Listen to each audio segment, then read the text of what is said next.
We are live. Good Hi. afternoon, everyone. Hello, fertile friends. Welcome to FML episode 6. Can't believe it. I can't We either. are just trucking along. Very exciting. And for those of you who are on, just a reminder, if you are on the Adrian We or Two Elephants Facebook page, you are able to comment and interact with us. If you're inside the Fertile Me Facebook group, for some reason, you will not be able to comment and ask questions live, but you can always tag us afterwards and ask your questions then. We'll be happy to help you. And if you're listening to us on our podcast, join our Fertile Me Facebook group. That's where you are going to get all sorts of questions answered, additional support. It's a community of women who are going through the same things as you are. So it's absolutely worthwhile. And yeah, it's great. And it's led by me, expert. So a lot of stuff in there. We are going to work really hard to dispel myth. We're going to work really hard to prevent the spread of misinformation. So join us at Fertile Me.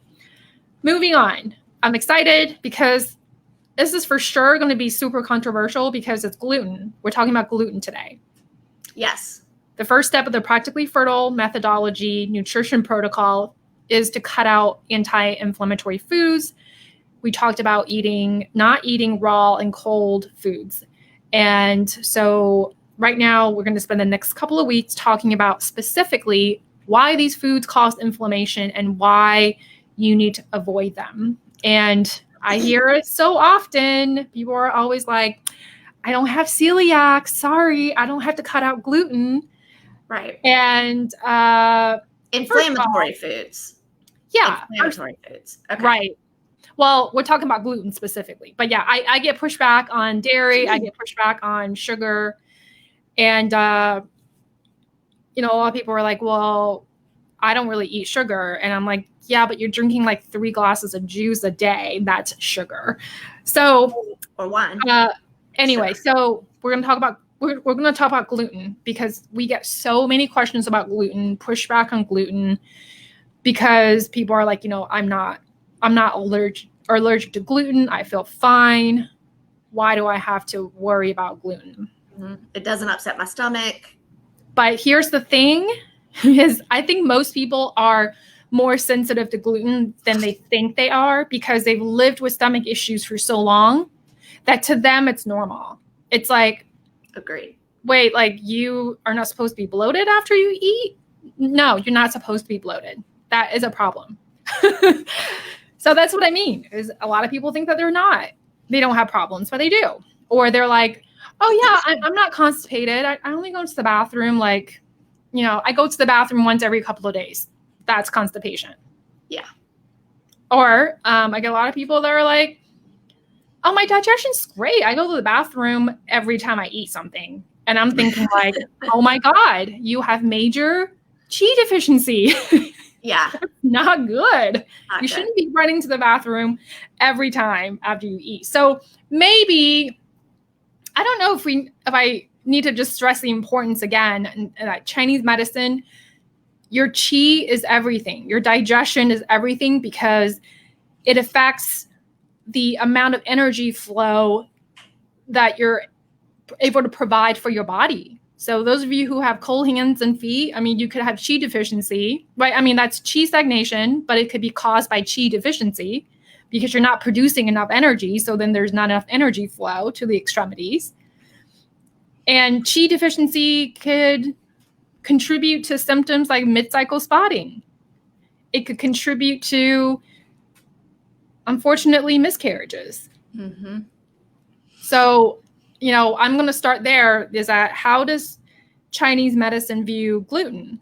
Because it's true, gluten is everywhere in the Chinese diet because you have noodles, you have, things like lo mein, you have wontons, dumplings. You have soy sauce has gluten. So it's like everywhere. And the thing about gluten that what people have to understand is that our ancestors didn't grow up eating gluten. We were strictly a carnivore. We ate strictly a carnivore's diet. And when agriculture was introduced, because the population grew and people needed more food, so it's not like we intrinsically, could break down gluten or wheat, because gluten is just a term for a group of proteins that's found in wheat, rye, barley. Okay. So these plants are cultivated, and we realized that we could eat them for food. So wheat that grows out of the ground already has gluten in it? Is that what you're saying? Right. So gluten is a general term for a group of proteins. So there are different proteins found in wheat, different proteins found in rye, and then different proteins found in barley. All of them have the same function, which is to kind of give texture to our foods, to give, when you bake with wheat, when you eat foods that are made of rye and, these grains, the food is chewy, it has texture, and that's what gluten really is used for. There's no nutritional value. It's strictly for that purpose. So in wheat, gluten-free doesn't mean wheat-free, because gluten is just protein, part of the protein found in wheat. There are other types of proteins found in wheat. So gluten, there are two types of gluten proteins found in wheat. Specifically, it's called glutenin and gliadin. So gliadin is actually what causes major health problems. That's the one that's the majority of the culprit. So when you hear people say they have wheat allergies, it doesn't necessarily mean that they're allergic to gliadin, because there are other types of proteins found in wheat. Right, because I think on packaging, a lot of times when people see wheat-free or grain-free, they assume that means gluten-free, and that's not the case. Well, wheat-free means that the wheat is taken out. So the entire group of protein is taken out. So wheat-free is one step above gluten-free. Gluten-free doesn't mean wheat-free, but wheat-free would mean that, provided as long as there are no other types of sources, right? Correct. Right. So like if you eat something made out of barley, like beef barley soup, that's gluten soup, because there's gluten in barley. Right. Even though it's wheat-free.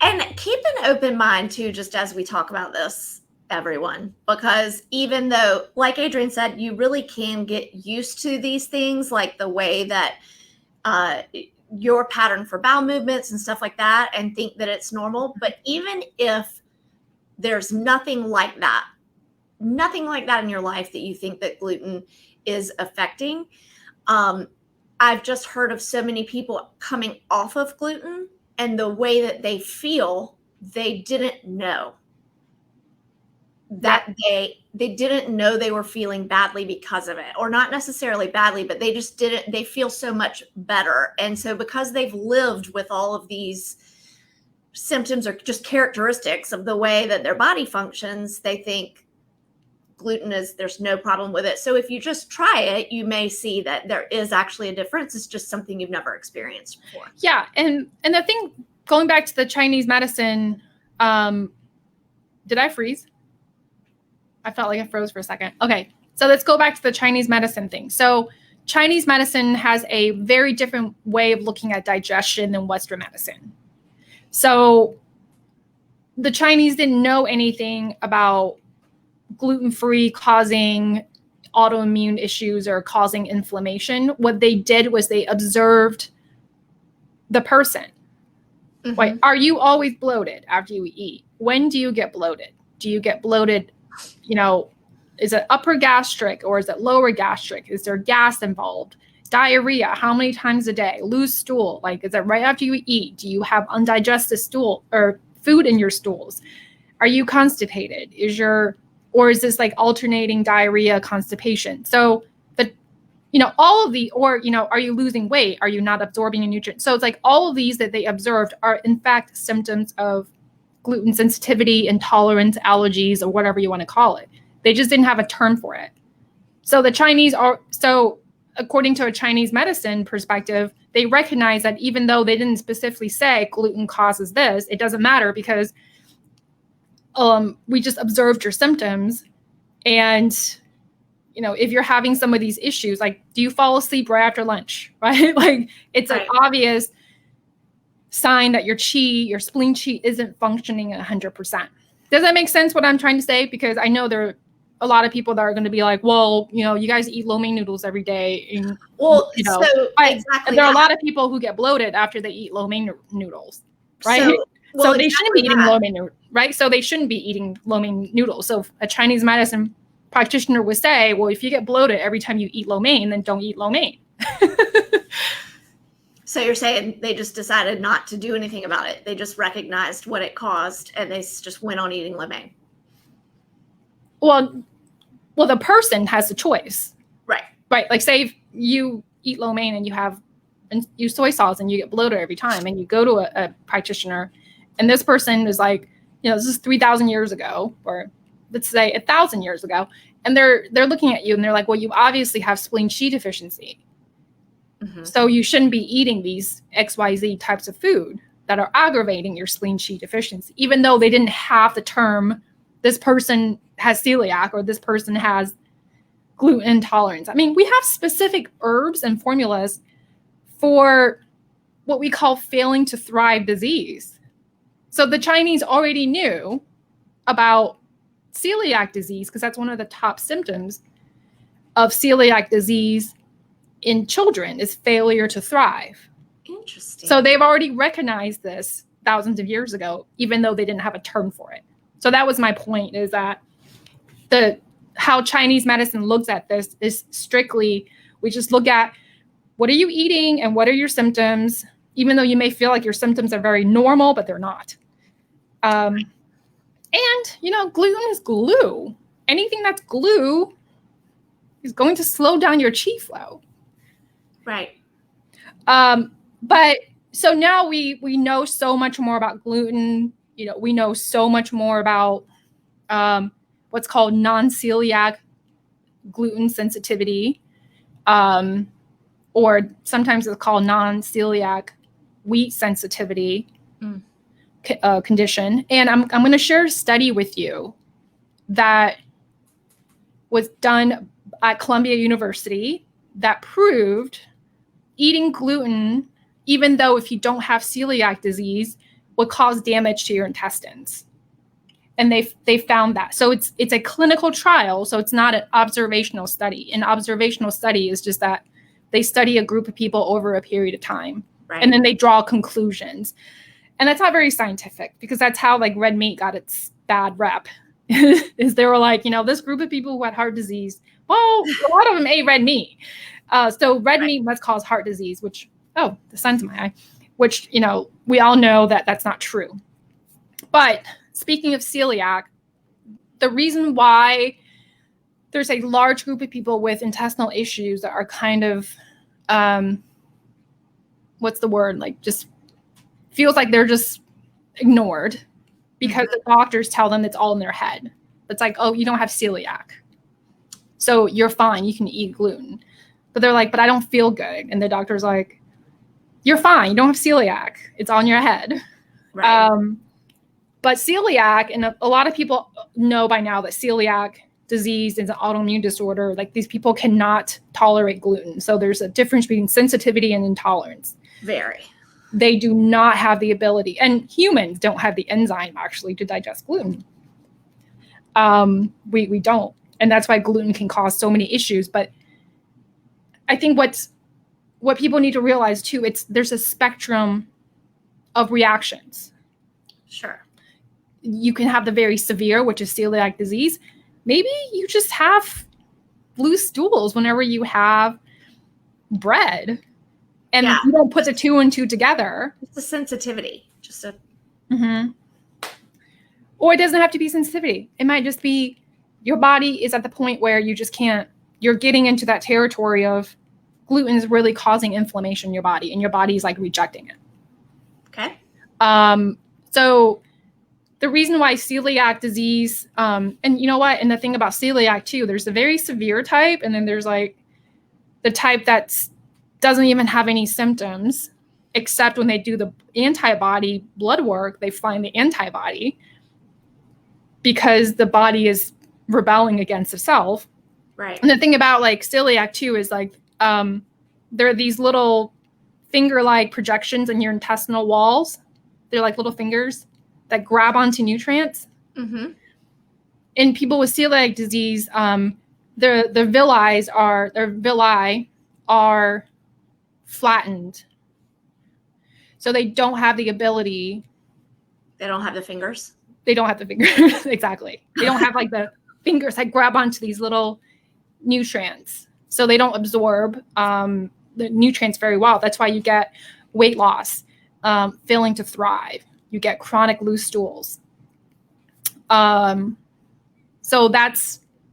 when they cut out gluten, their symptoms like dramatically improve. So people with celiac disease cannot have gluten. Right. Like, period. So then you have the other group of people who may be sensitive to gluten. And here's what happens when you ingest gluten, because your body does not have the enzyme to fully break down gluten. What happens is that these barriers or your intestinal walls will start to break down and you'll have holes in them. So it's not like you don't have the finger-like projections. You have holes that gets poked in your intestinal walls, and that's called intestinal permeability disease or leaky gut. I don't know if you ever heard of the term leaky gut. Sure. It's exactly that. Your gut starts to leak. So undigested nutrients, toxins, whatever left over starts to get into your bloodstream, and that causes inflammation. And that can cause a lot of other issues too, like digestive issues, bloating, diarrhea, foggy headedness, because gluten will affect your brain, your cognitive functions. It can affect the neurotransmitters, specifically serotonin, melatonin. So if you're having depressive tendencies, gluten could be the culprit. A lot of people don't think about that. I think it can affect the sinuses too. Everything. Arthritis. The Arthritis Foundation has said, gluten can cause inflammation in the joints. And like if you get a stuffy nose and all that stuff, it's not necessarily like sinus or cold related. Gluten can cause that inflammation. Because when people don't have celiac disease, they get a systemic immune response.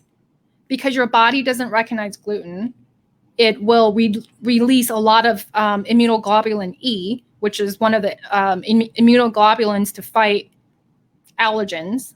And that's why you have a group of symptoms, not just gut issues.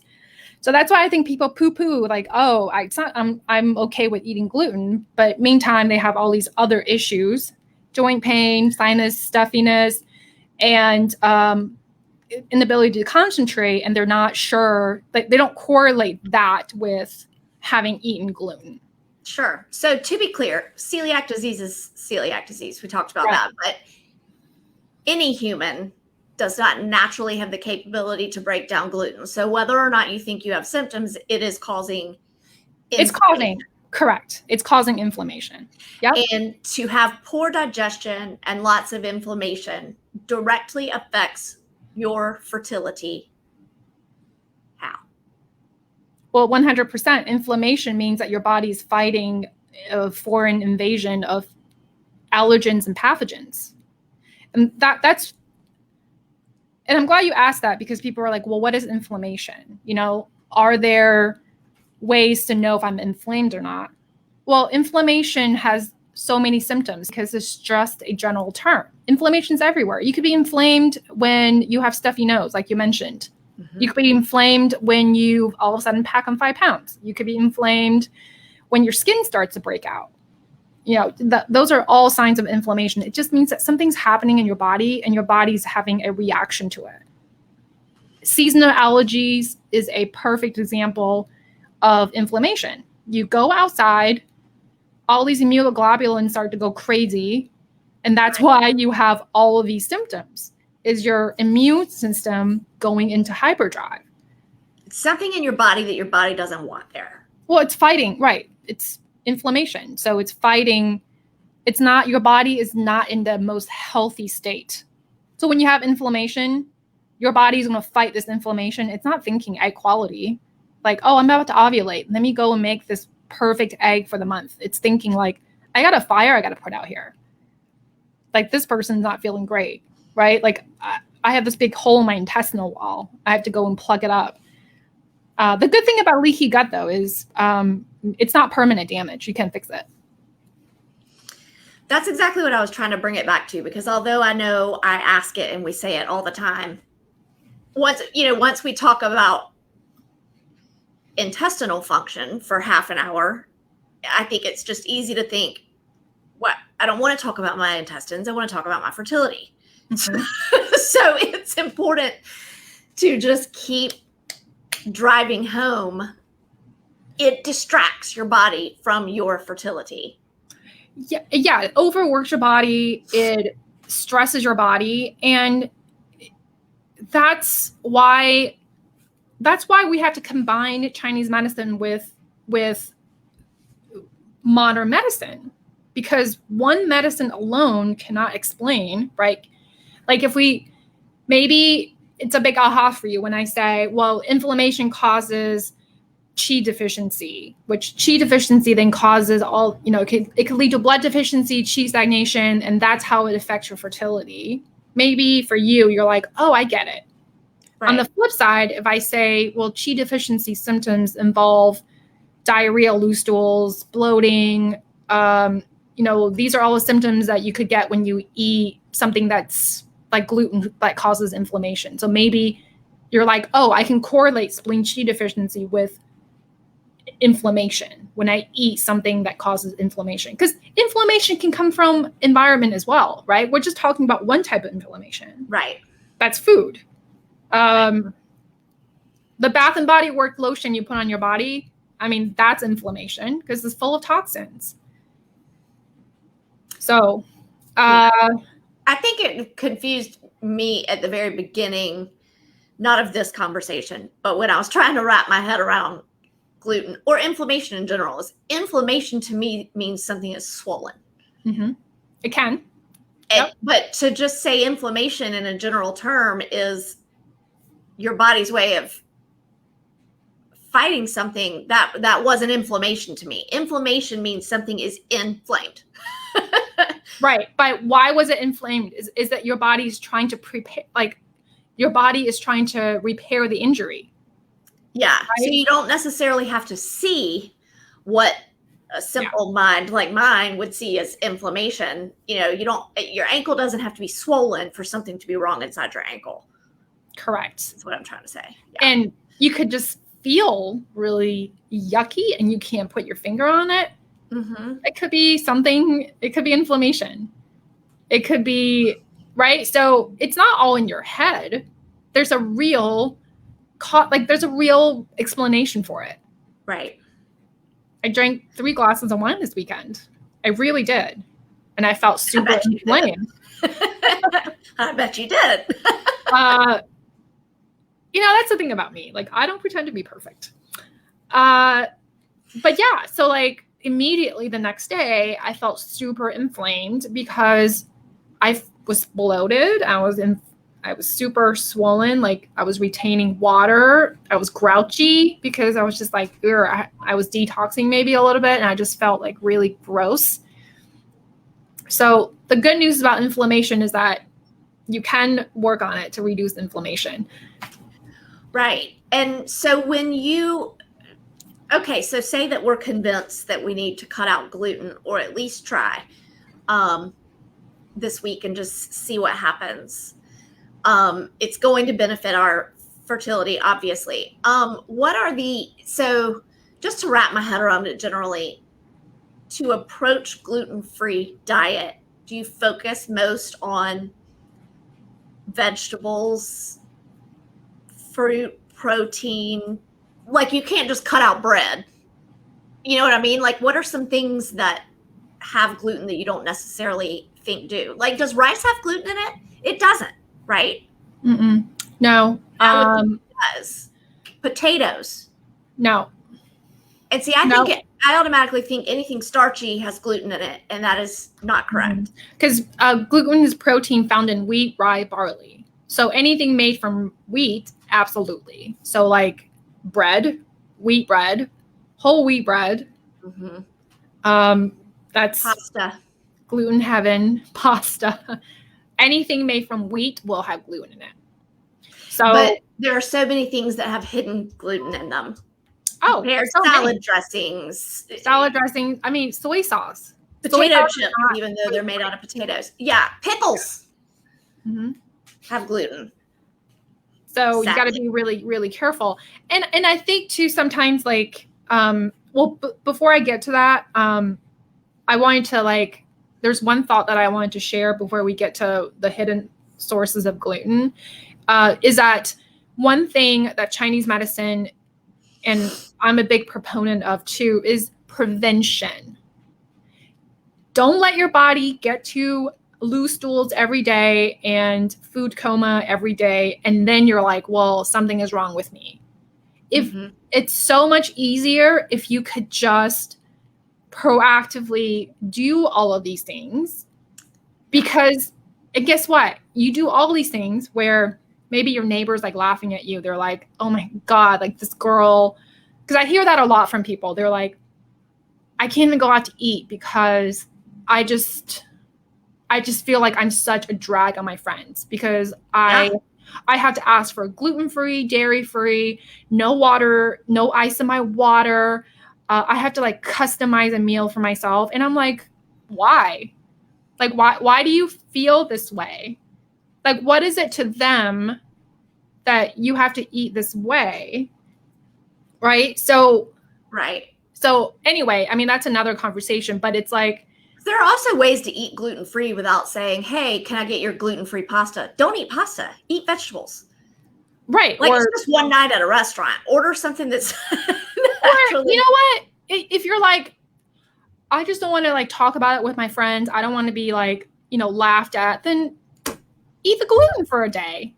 I mean, you'll feel bad, but I mean, what's more important to you, right? Like if you are not willing to discuss your struggles with your friends and you don't want them to know, you don't want to be that drag or whatever, I can't think of like a good word. You don't want to be that girl, then eat gluten, right?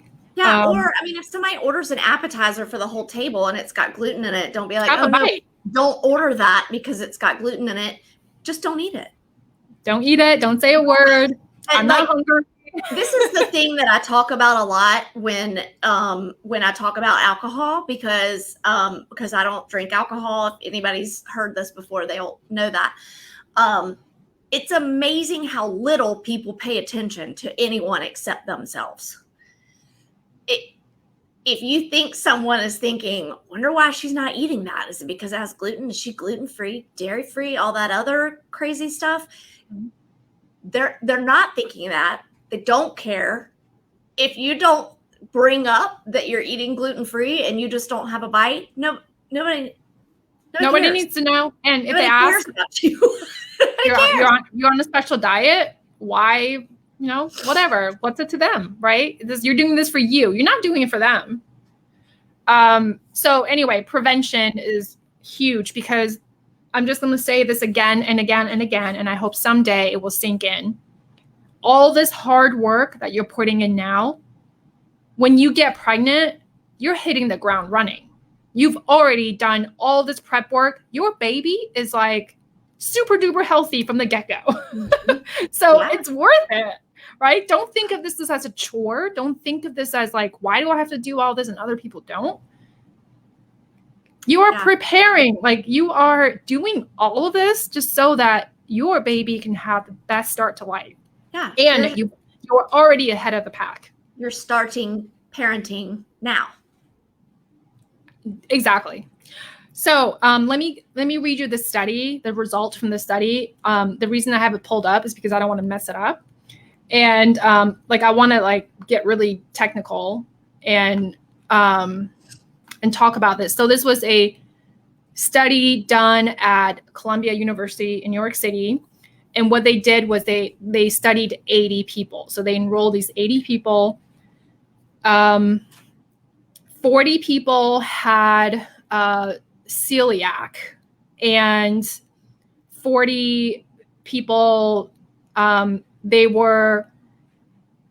had 80 people. So total 160. They had 80 people with self-diagnosed non-celiac wheat sensitivity. They have 40 people with actual celiac disease, and they have 40 people who are healthy. So they were the control. You always have to have a control group when you're doing any type of scientific study. So that's why, I trust this study a little bit more, because it's not just a perspective study. It's not just a observational study. And so they took blood samples and intestinal biopsies from all these patients. And, they were looking for like diagnostic markers, antibodies, and things like that. So here's what they found.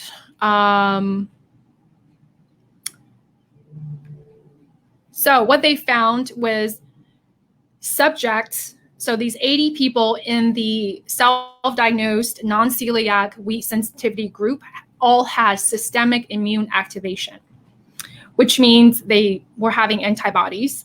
Their immune system was hyperdrive.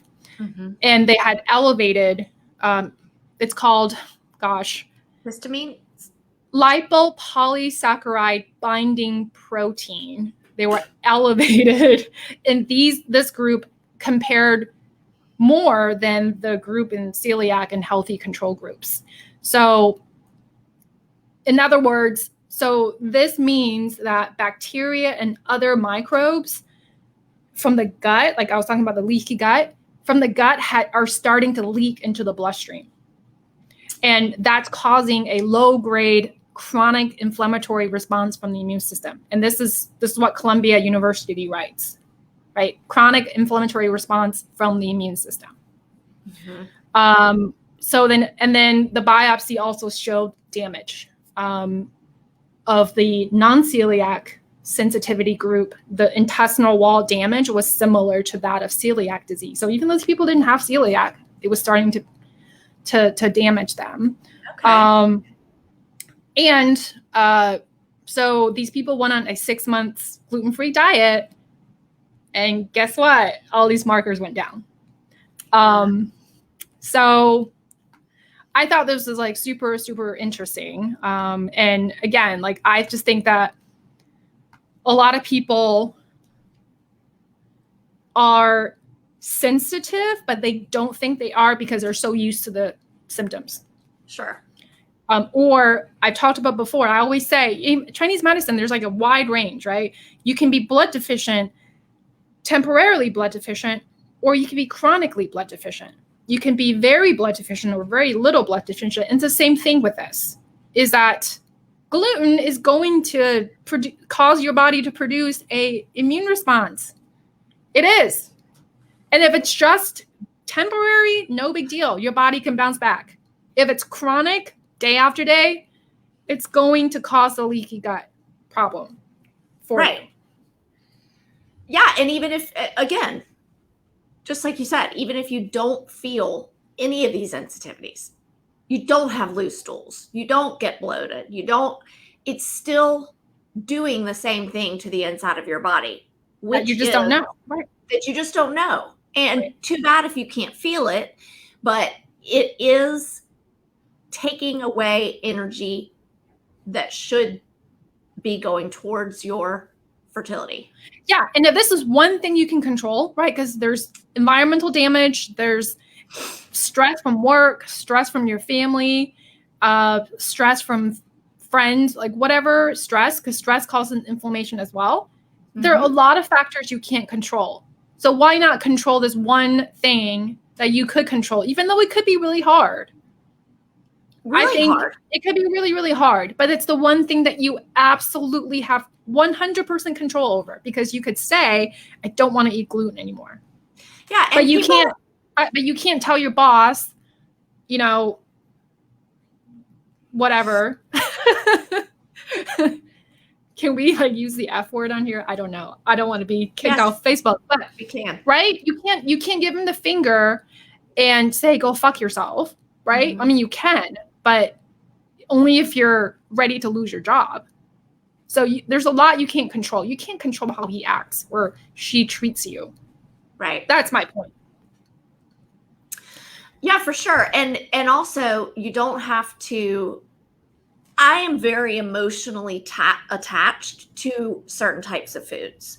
So I understand and hope, I guess, I know I'm not the only one. I feel like a lot of people are this way, that emotional attachment. Like, okay, but listen, you just say, hey, you can control this, cut out gluten. Like, screw you. That's the only thing that brings me comfort is a bowl of whatever. That's serious. You can have a serious emotional attachment to this stuff.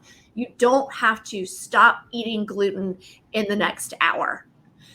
You know, I think that's why we've kind of tried this like 1 week challenge. Just try and cut it out as best you can, one step at a time.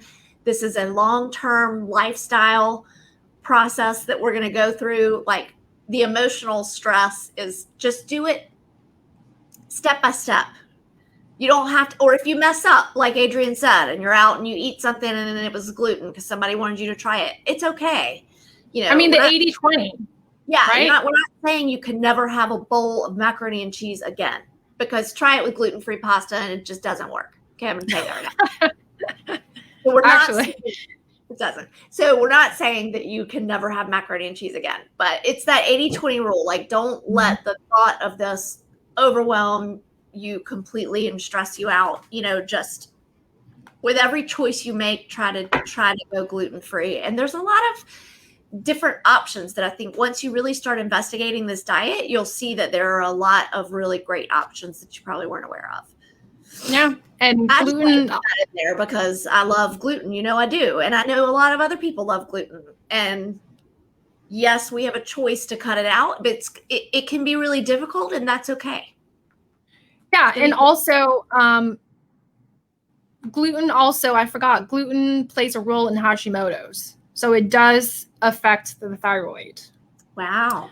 So, and that was one thing that Dr. Fletcher, if anybody has been following us for a while, in our old podcast, Dr. Fletcher was a thyroid functional medicine expert, who's also in OBGYN. She was very adamant about if you have any type of thyroid disorders, Hashimoto's, Graves, hypo, subclinical, if your thyroid is over a 2, the TSH is over a 2, which 2 is optimal for fertility. 2 or under, sorry, is optimal for fertility. So any of those situations, you can absolutely benefit from cutting out gluten, because gluten triggers an immune response in your body, which can then affect the thyroid. So can affect, right? It increases your risk. So I don't want to hear anybody that's like, oh, my TSH is fine.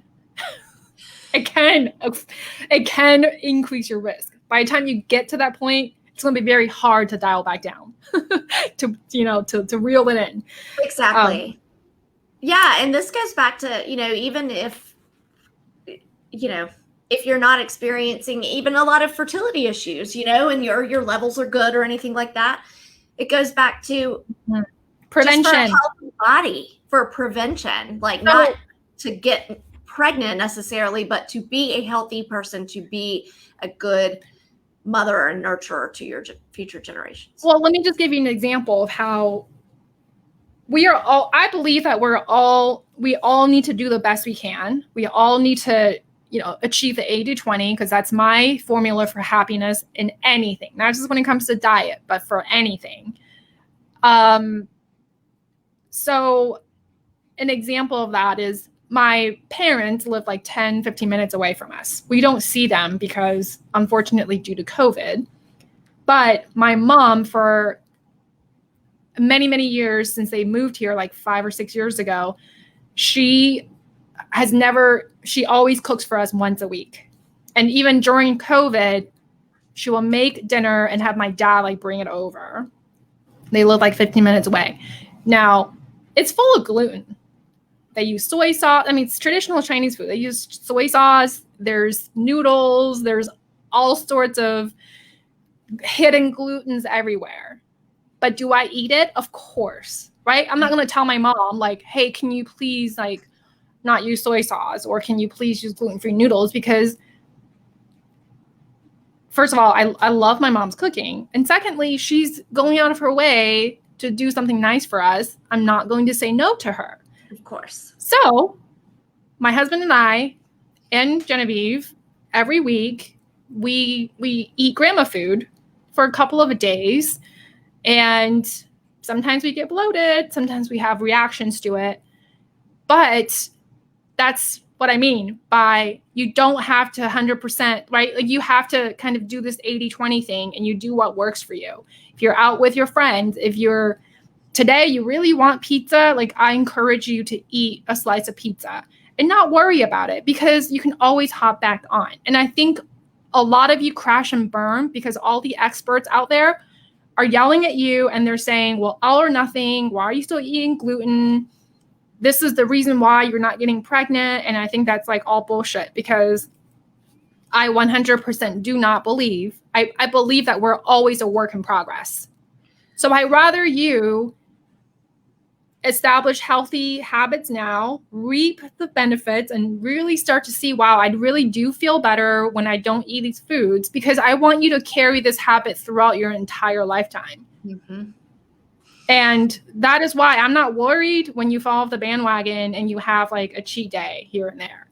Like, I do not think that's a problem at all. Right. And I won't yell at you. I think a lot of people, my patients, they stick to their diets plans the best because they know that I'm not going to judge them, and they know that there's like a little bit of flexibility there. Right. On the pizza front, just FYI,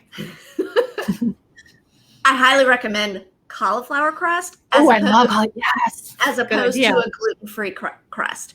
If you really want some pizza, but you don't want to hop off the bandwagon, you can if you want, but if you don't want to, just like a gluten-free bread crust is not going to get to that craving you have.